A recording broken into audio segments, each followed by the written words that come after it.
Good morning. Welcome to the Informed Electorate podcast. Now, it may be episode 1, but we have a lot to cover. As the presidential election quickly approaches, states are making progress in their legislative sessions to really make significant change before whatever happens in the presidential election. But before we get to the quite large agenda we have today, I just want to cover some basics. So the purpose of this podcast is to make you an informed voter.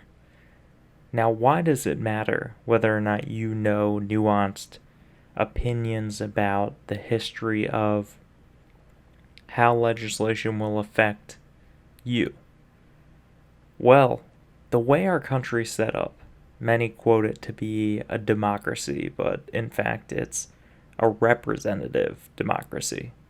We're in a republic where the electorate elects leaders to represent their opinions.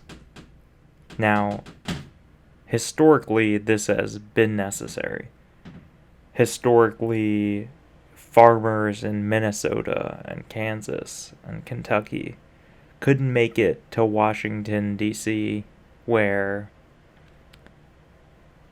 decisions were being made in our country. Instead, they would elect someone, and that person would quit their job for a short period of time to travel to the country's capital and let the decision makers know what the people in their town or district thought about certain issues.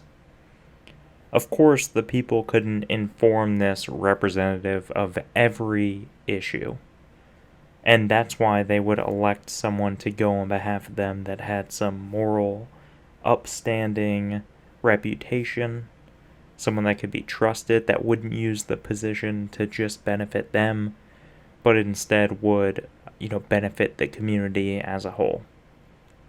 It was George Washington that noted leaders should be elected for their moral standing in the community. Now, today, we don't talk a lot about morality or even someone's philosophical views before we elect them into office. Instead, electors are elected based on their ideas related to a few pieces of public policy or legislation that likely they cannot even influence once elected. You see this a lot in local elections when local leaders let the people know what they think about federal issues, when in fact if they are elected they will not be able to affect that legislation at all.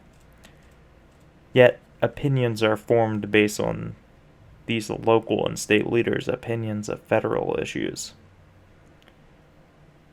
Now, while that may be the case, which it is, it doesn't form as large of a problem as it may have before our tech age. And the reason I say that is that now people can basically let their legislators know what they think about every issue.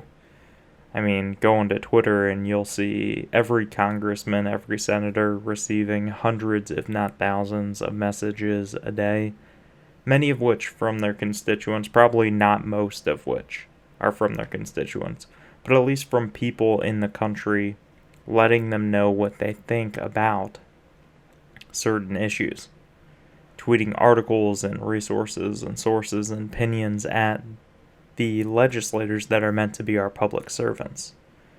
So while our government is meant to elect legislators to represent the people, and before, when the people couldn't let legislators know what they think about every issue, they were electing people based on upstanding morality and character. Now, while we may not have the highest standard of character in state legislative and local offices, we do have the ability to let the legislators that are there know what we think about nearly every issue. And that's really where this podcast comes in. our representatives can't do their job properly. I mean, they're going to continue to do their job. They might not even know how to do it properly. But if they were to attempt to do their job properly, and that is to actually represent their constituent base, the people in their district, they would need to know what their constituents think about issues. The problem is, even if a legislator attempted to meet that goal, that threshold, they could only do so if their constituent body knew enough about legislative issues to form opinions that they could pass along to their representatives. Today, most people, I would say even most people who believe they are informed about political issues, do not know enough about actual political news, which is public policy and legislation, Supreme Court and local court, federal court, cases and settlements, to even form opinions about these extremely important issues. What's covered in the news, and this is nothing new, I'd say for the last 10 or so years, isn't actually political news, even on political news channels. What matters in the government and affects your daily life is not what someone tweets or wears or even says in front of a crowd. The speeches you hear, the messages spread, really and truly, unless they are about public policy and Supreme Court cases, have very little to do with actually altering your life. Your life's altered from the public policy that reaches the House floors in each state and in our country's capital. Your lives are affected by the decisions reached from state and federal judges in major decisions that are only being covered by an elite academic group that most certainly doesn't run into the common electorate every day because they don't have time to. Many of the attorneys and judges, constitutional lawyers, and academics keep to themselves. They're not running for office. They're possibly writing blog posts about this, but many of the most well-researched articles and books go fairly unread, which leaves an electorate up in arms over the things that don't matter and uninformed about the things that do matter. Now, just a minute ago, I used the word common to refer to what one would assume would be the common man. And I do so painfully. I try not to use the phrase common man. You likely won't hear me use that phrase again in any podcast unless it is to explain why I don't enjoy using that phrase. And that's because noting that someone is a common man or of the group common men means they are lesser than some elite group or in a hierarchical structure within our community. And that within itself is the problem that formed in our country. That there is now an elected leadership that believes itself to be an elite group that they believe should make decisions on behalf of a common man that they do not believe capable of making those decisions. That is not a representative democracy. And that's what we're here to fix. We're empowering the common men because we don't believe there is such a thing. We're empowering the community as a whole, which we believe to all be intelligent enough, their voices important enough and powerful enough to make change. And we're providing them with the information they need to form an opinion to progress towards change, to let their electors know what they think about issues, to either have those legislators act on behalf of their opinions or to hold them accountable if they choose not to act on their opinion, on behalf of their opinions.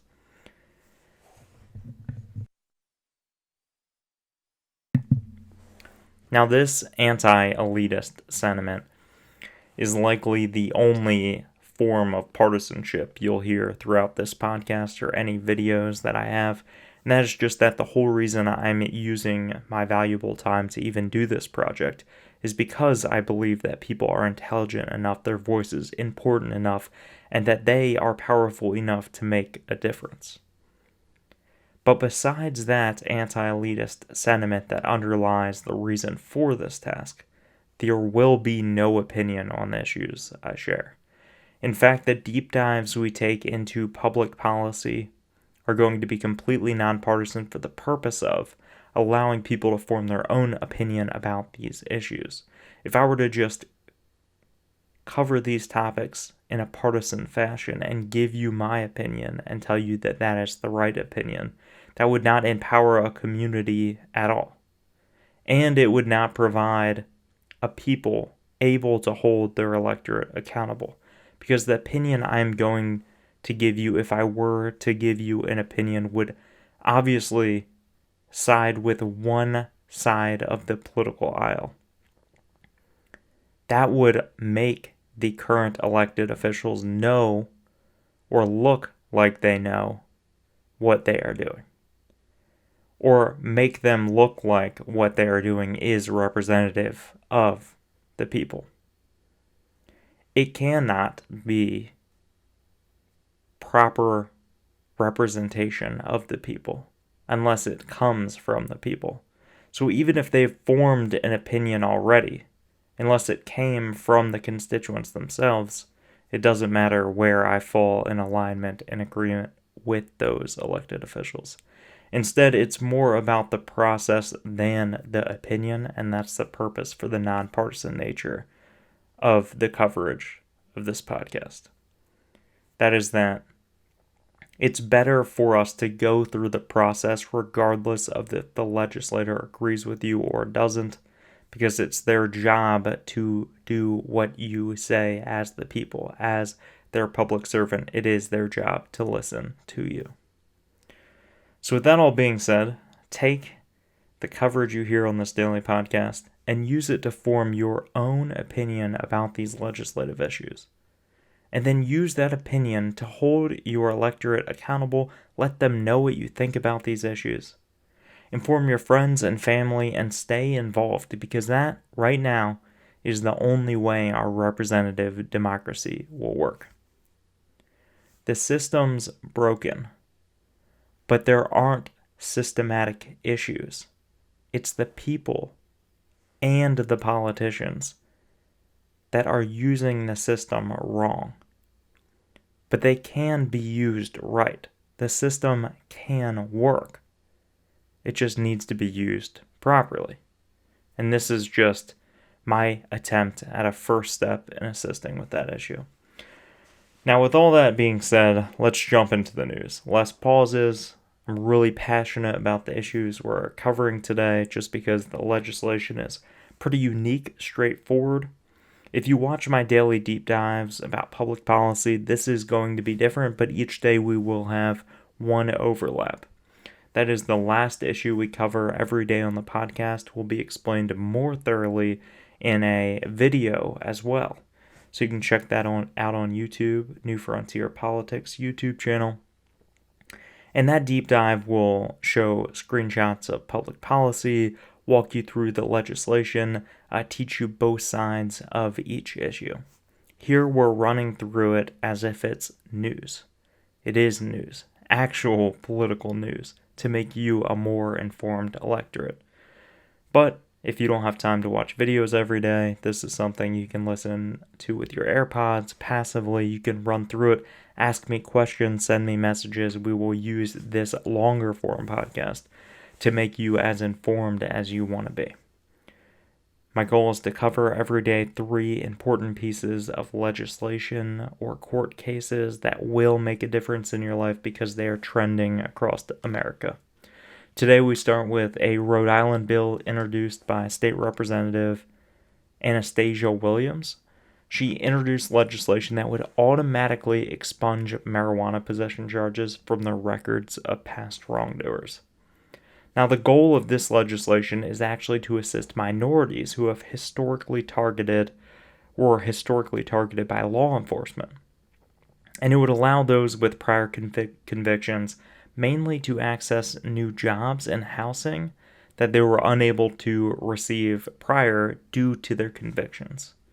So to break this down, if someone were to be arrested for possessing marijuana, no other criminal charges, that would still be on their record enough that it's unlikely they'll get a good job or be able to participate in federal housing assistance or really rent an apartment of any nature, because on every application they're going to have to say they have a drug charge.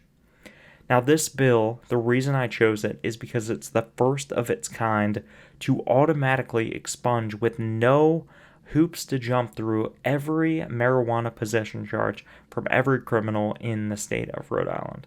That means you don't have to have an attorney, you don't have to go to the Secretary of State's office, you don't have to go to a local courthouse, fill out any paperwork. When the bill is passed, the state makes a statement that every marijuana possession charge would be expunged from someone's record.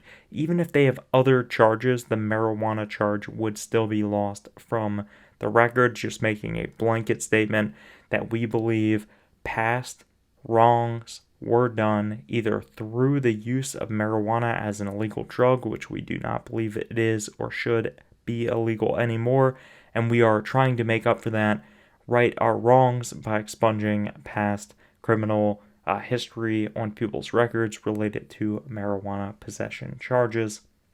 It's not my opinion. That's what the bill is attempting to do. Representative Williams actually spoke at the House Judiciary Committee hearing on Tuesday and took a concrete stance on the issue, noting that she believed there should be no dissent because it's self-explanatory that this is what should be done. Specifically, she said, and I quote, "So just think for a minute about the individuals who are still incarcerated or have spent time in jail for possession, selling, using, carrying marijuana. Their sentences don't end when they are released. You cannot get housing. Many folks won't rent to you. And in many instances, you do not qualify for subsidized housing. Jobs, forget it. You have a criminal record. You can't, you won't, they don't want you, so you don't get employment to be able to survive and become productive in the individual society." Now, specifically, House Bill 7142 amends the law expungement of criminal records to work around current expungement procedures, which typically make you wait between 5 and 10 years for misdemeanors and felonies, respectively. Now, there are no wait periods, no lawyers, no filings with the court. Simply stated, the bill says any person who has been convicted of possession of marijuana shall be eligible for automatic expungement of all criminal history records of an arrest or a charge not initiated by arrest related to marijuana. And the expungement would take place immediately upon the passage of House Bill 7142. Now, I won't state my opinion specifically on this legislation in terms of its ideas, but it is refreshing from a public policy standpoint to see laws implemented that actually do what they say they do. Automatically making change typically in a bill is not as automatic as you would assume. But here it literally makes the changes effective upon passage with no other hoops to jump through, especially the expensive legal proceedings that most of the time are associated with bills like this make it nearly impossible to take advantage of the plans, but we don't have that here, and that's just shocking within itself. Now, the next bill we're covering, we're going to have to head to Kentucky, where sports betting is still not legal. I know it's a trend literally everywhere. Any YouTube star you watch, any celebrity, you see them tweeting about, posting on Instagram, betting on boxing, betting on a horse racing. In the casinos are popping up all across America. Gambling is certainly becoming more and more legal and trendy across the United States. But after a multi-year struggle and unanimous approval from the committee it passed out of, the bill has still not received a vote. Instead, it has received a dozen new amendments that we're going to walk through. So specifically, just for some background, Kentucky is one of the few states that still outlaws sports betting. Now, recently, state representatives got together and passed House Bill 137 that would make sports betting legal at horse tracks and on mobile apps. It would essentially get the state back involved in the tech revolution of sports betting. Now, the bill was passed mainly to increase tax revenue by taking advantage of the growing online gambling market, and it did so privately, which from past gambling bills, lotteries on up to legal sports betting, typically this is handled privately. I think it is an interesting change to make it private, but essentially it passed off handling all online sports betting to the online gambling market ran by the horse track. So essentially the horse tracks in the state would be in charge of online gambling. But it would also charge 20% on sports bet earnings, which would rack up hundreds of millions, if not billions of dollars for Kentucky. 20%. 20%. That is huge. You win $100 betting and 20% is taken and would be passed along as tax revenue for Kentucky. Now that is supposed to be the case.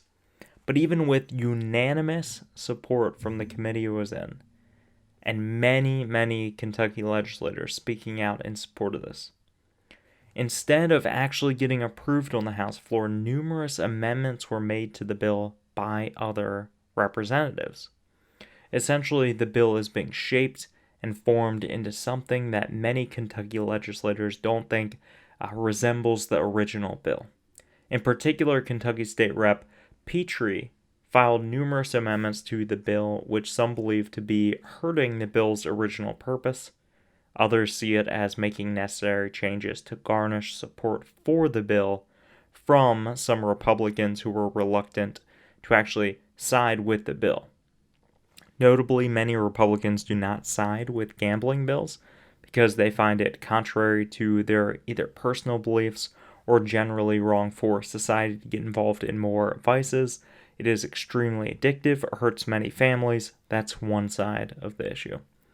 On the other side, many Democrats believe this is a great way to raise funds for other state programs that they would like to initiate. The money has to come from somewhere. Betting is just an easy way to find that funding because typically you can get enough support on both sides of the aisle to pass something like a gambling bill. Now, the Petrie amendments to the bill included local and county control over sports betting. Now, what this would do is take a bill that would make sports betting legal in Kentucky, now only legal in localities that make it an option to allow sports betting. So we would pass the statewide House Bill 137, and then localities would also have to allow sports betting in their locality. The app that you could use in Kentucky to then gamble would have geofencing. And geofencing is where you take a map and you actually outline areas where the bill or where the mobile app can be used and can't be used. And that would be uploaded to the app, meaning when you cross into counties that haven't yet made it legal to gamble online or have specifically stated you cannot gamble in their county, the mobile app would not work. And then after that amendment was made, with geofencing in place, amendments were made that would require Kentucky horse racing commissions to strictly comply with open record requests and implement high penalties if they are not followed. So essentially looking at more of, it's hard to say, but essentially cranking up penalties for any wrongdoing done by the commission to make the horse racing commission really take sports betting seriously, to regulate it harder, to weigh the costs, the new added cost of penalties, to either make it too possibly expensive or dangerous to do all over the place, or at least highly regulated enough to not cause injury to maybe people who are addicted to gambling, things of that nature. It just sounds like they really want to crank up penalties to make the Horse Racing Commission think twice about when and where they will allow gambling. Now, on the other side of the political aisle, changes have been proposed to increase the number of locations sports betting can occur and increase the number of gambling activities allowed, including online poker. So essentially, we have House Bill 137 that hit in Kentucky, got unanimous support in a committee, and would make Kentucky one of the leading sports betting states in the United States and raise hundreds of millions, if not billions, of dollars in tax revenue. But we have two sides of the political aisle, Republicans and Democrats, constantly amending and attempting to shape the bill before its final vote, which should be soon. But the amendments are shaping the bill into something so different from the original legislation that now it's up in the air whether or not it will even receive the support necessary to pass. What was thought to be an easy to pass bill now doesn't even look like the original bill that was meant to have all this support in the first place. We'll continue to see amendments until the bill seems ripe for vote, but in its current state, and especially if Democrats try to increase locations of betting and add other forms of gambling like poker, it's unlikely they'll receive the Republican support they need to pass this legislation. And finally, in court case news, this is super interesting. I love this case, and a deep dive is provided on the YouTube channel, New Frontier Politics. I just want to dive into this because I thought this was so cool. In North Dakota, a disenfranchisement federal court case finally got settled late last week, I believe it was on Friday, related to Native American voting. Now, this has been a big deal, especially in 2020, as Native Americans have made their voice heard more than ever in environmental issues, especially, but other areas as well. Native Americans present a large body of the population of North Dakota, not crazy significant, but more significant than in most states. There are several tribes that are located in North Dakota that still have relatively high populations, and they are a strong voting group. However, due to some administrative rules that require an address for registering to vote, many, if not any, Native American cannot register to vote. Let me walk through the specifics of this requirement. It is not something atypical, but just like in nearly every state in the United States, you need a specific house address to register to vote, or an ID with your house address on it. When you go get a voter registration card, you have to write down your address so that they can find the district that represents you, the legislators running that are in your district, and then you're voting in the proper election. Especially for local and county and state elections, this is extremely important, but also for congressional elections. Your specific house address points to who you would be voting for. Now, Native Americans typically live in tribes and they do not use addresses. They rarely use addresses. If they do use addresses and have addresses on the homes or buildings they live in, they don't use them frequently enough to even know the information. So they're unlikely to register to vote because they don't have the necessary information at their fingertips or even available at all. So what this does is disenfranchise a group from voting. Disenfranchise meaning take away the right through administrative rulings, a right that this person should be guaranteed. And this came to a tipping point in 2018 with the court case Brakebill v. Yeager. Brakebill being one of 7 Native Americans who felt disenfranchised, unable to vote, unable to properly utilize a right they believe they have, and Yeager being North Dakota's Secretary of State. 7 Native Americans got together and sued North Dakota Secretary of State, Mr. Yeager, and the case has raged on for 2 years. Some Supreme Court justices actually wrote a short opinion about what they thought about the issue. However, they did not take up the case for decision. But what did happen is that as the lawsuit went on, the Republican governor of North Dakota, stepped in and forced a settlement of the case, and it basically stated a fact that I think we all have known, but I think taking this measure really makes it known, is the governor. First, there was a preliminary injunction in the case that automatically gave these people the right to vote, which everyone saw coming. Native Americans clearly have the right to vote. There's no reason these people, the plaintiffs in this case, could not vote, besides the fact that they didn't have an address, and that shouldn't stop someone from voting. And the governor took that to the next level. He stated, why are we fighting about this? We should be settling this case. Native Americans, especially those in North Dakota, should be guaranteed the right to vote, and we are going to shape the rules to allow everyone who wants to vote the right to vote, rather than having arbitrary rules that do block an important electorate from voicing their opinion.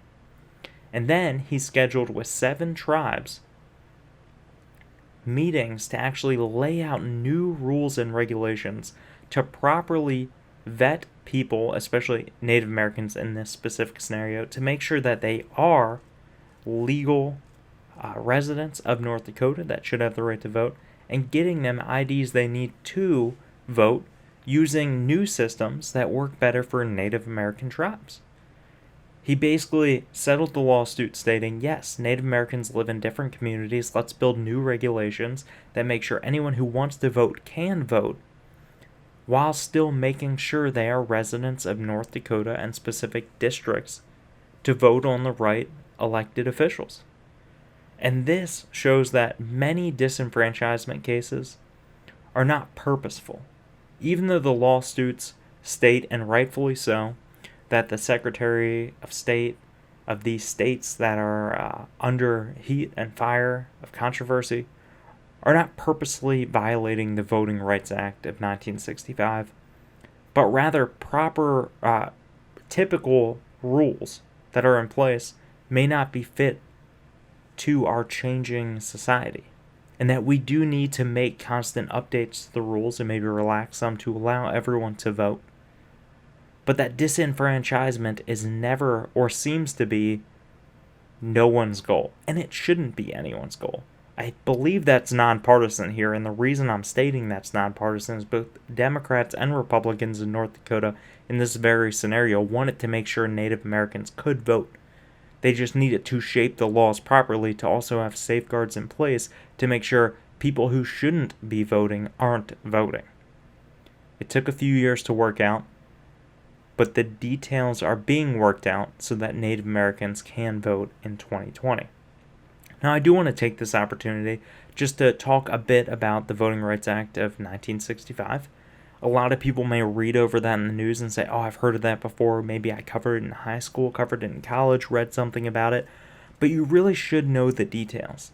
The Voting Rights Act of 1965 was put in place to stop poll taxes and literacy tests and other forms of administrative rules that took away someone's right to vote. Someone that had the right to vote didn't always have the means to vote or the ability to vote because of arbitrary rules that were put in place to purposefully disenfranchise minority groups, especially African Americans in the 1960s.